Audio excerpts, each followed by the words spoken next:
Hi friends पुणी थे स्वागत करुच्ची नुआ वीडियो तो जो पिला माने दशम पास और आईटीआई पास करी रही गोटे सुवर्ण सुजोग रही जोटा कि south eastern central railway vacancy रही तो वैकेंसी 1007 पदवी रही निजुक्ति आरंभ आवेदन प्रक्रिया आरंभ है तो कौन रही अपडेट मुझे वीडियो माध्यम देवी एवं तार बयस सीमा कौन प्रक्रिया रही आवेदन प्रक्रिया और कौ साइट जाए आपण मैंने आवेदन करेंगे संपूर्ण तथ्य ये वीडियो माध्यम देवी आपण वीडियो को स्किप न करी कंटिन्यू रखु एवं चैनल रे नुआ कर आसी चैनल को लाइक करदे और सब्सक्राइब करदे भल लगी अधिक अधिक शेयर करदे तेज चलते वीडियो स्टार्ट करना। तो फ्रेंड्स देखो कौन रही न्यूज़टा जोटा कि दक्षिण पूर्व केंद्रीय रेलवे दशम पास युवक युवती एक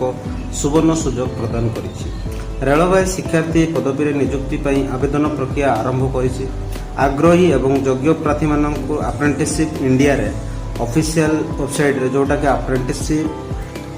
india.gov.in को जाई ऑनलाइन आवेदन करने को पड़ो। तो देखो योग्यता कौन रही यही पदवी आवेदन करुवा प्रार्थी मैंने एक स्वीकृत प्राप्ति बोर्ड रो अति कम 50% मार्क सहित मैट्रिक दशम किंबा समकक्ष परीक्षा पास करथिबा आवश्यक यह सहित संपृक्त वाणिज्य आईटीआई पास करथिबा आवश्यक।